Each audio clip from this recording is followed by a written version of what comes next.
Hello, and welcome to the Otto Bruins Public Library of Northfield. The video that you'll be watching is in celebration of African American History Month.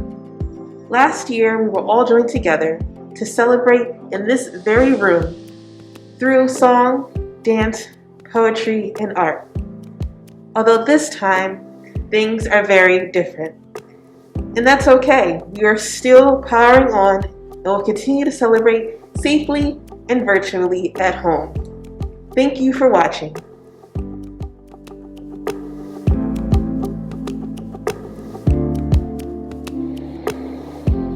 The African American Reading was established in 1990 by the Black Caucus of the National Council of English Teachers. The event was to promote Black literacy and Black authors throughout Black History Month. Since that began in 1990, it has grown tremendously. There are many and various events taking place around the world with millions of participants. This year, Otto Bruins Library is participating safely with you at home, with diligent volunteers who have decided to share with you their most influential Black authors and books. Stay safe, stay in, and read.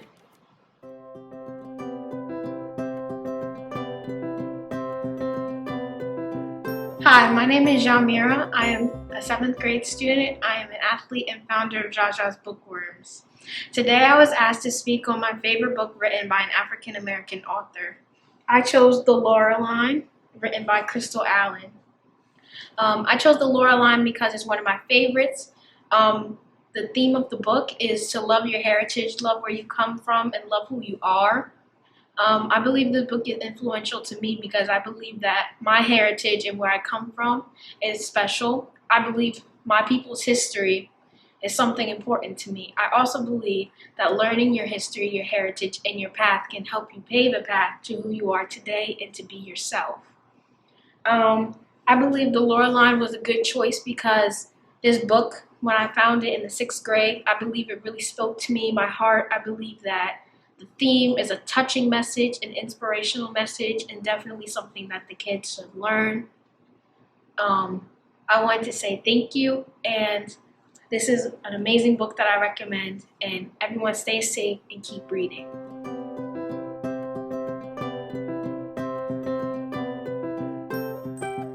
Hi, my name is Sharon, and I'm also known as Carrie's daughter and Peaches' sister. But I also wanted to let you know that I'm an educator, and I've been teaching pre-K in the Pleasantville School District for over 18 years. And why I teach is because I want to pass on my legacy of books. I also have a personal home library of over 300 books that I constantly have to edit. And most of my books are by African American writers, particularly African American women.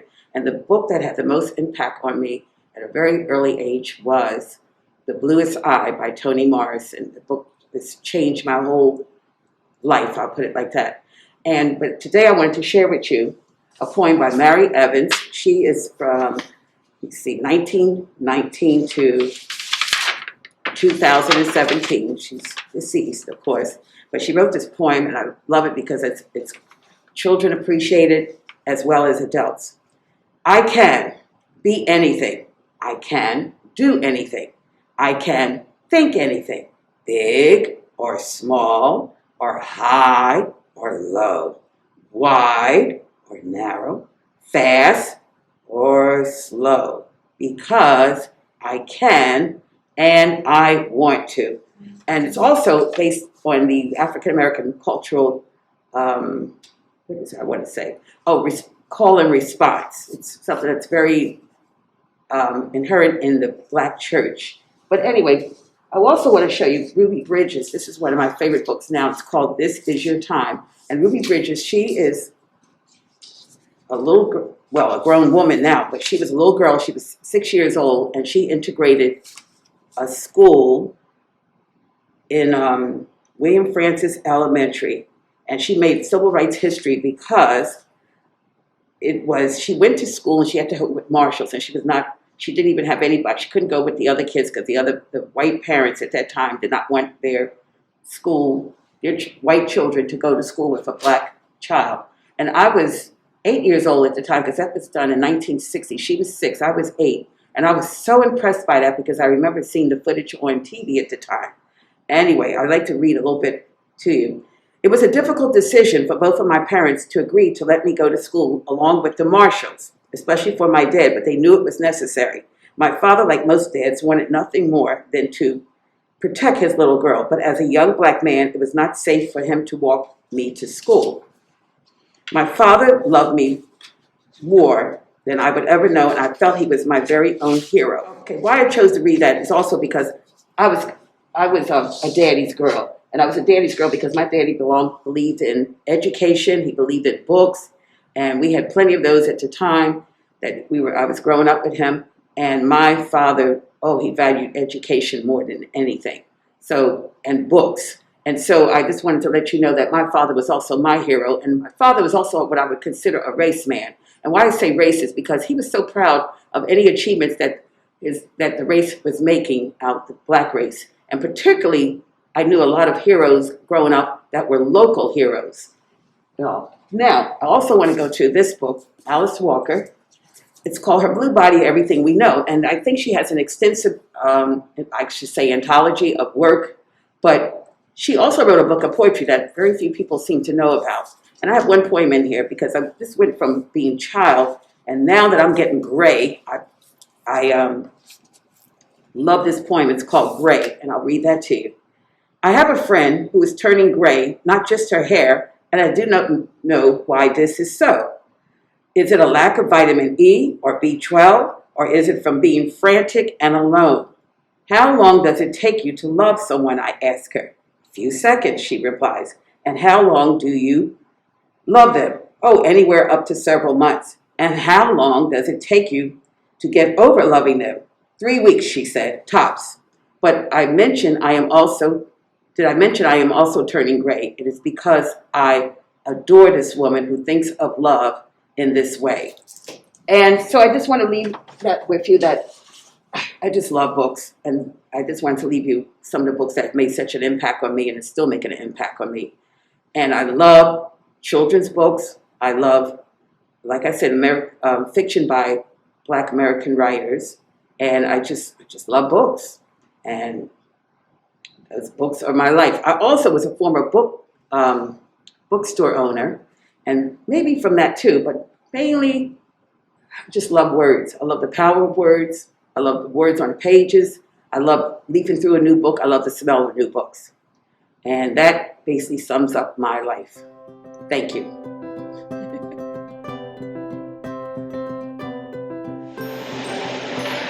Hello, my name is Cheryl Bonzel, and I'm the School Library Media Specialist at Northfield Community School. This is my 17th year at the school. I love reading young adult novels, and one of my favorites was Fly Girl by Sherry L. Smith. Fly Girl takes place in the 1940s and follows the story of Ida May, whose father was also a pilot. When World War II begins, the Army forms a group called WASP, Women Air Force Service Pilots. Ida May wants to join the group, but knows that because she is black, it would be impossible. Can she figure out a way to join? What inspired me about this book was the fact that Ida May had to sacrifice who she really was to do something she truly wanted to do, not only for herself and her family, but for our country. This is a well-researched book about a part of history that is not well known. Thank you.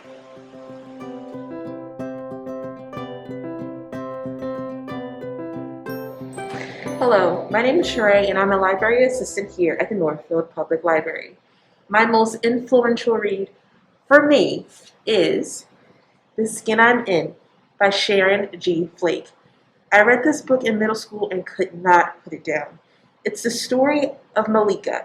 It takes place in an inner city public school where our main character, Malika, is in 7th grade. Unfortunately, she is faced with a tumultuous school year. She faces problems such as colorism, racism, poverty, and grief. Throughout the story, Malika is challenged again and again to face her enemies, her bullies, and most importantly, herself. In the end, it's a journey of self-love and self-acceptance. If you are a fan of coming-of-age stories about young girls, this may be the book for you. If you're a fan of a local author like Sharon G. Flake, who is from the Philadelphia area, this may also be a great read as well. I enjoy all of Sharon G. Flake's books, and this is a classic read for me that I recommend to all girls as well.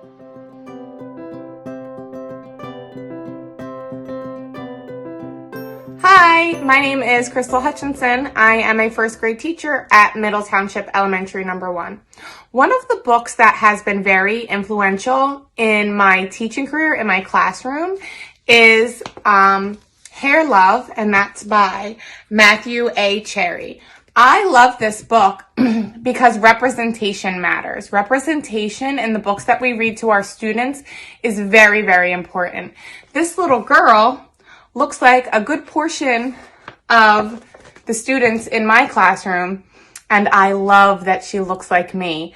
When I was growing up, I didn't see many characters that looked like me in books, so I love to read this to my first grade students. Thank you.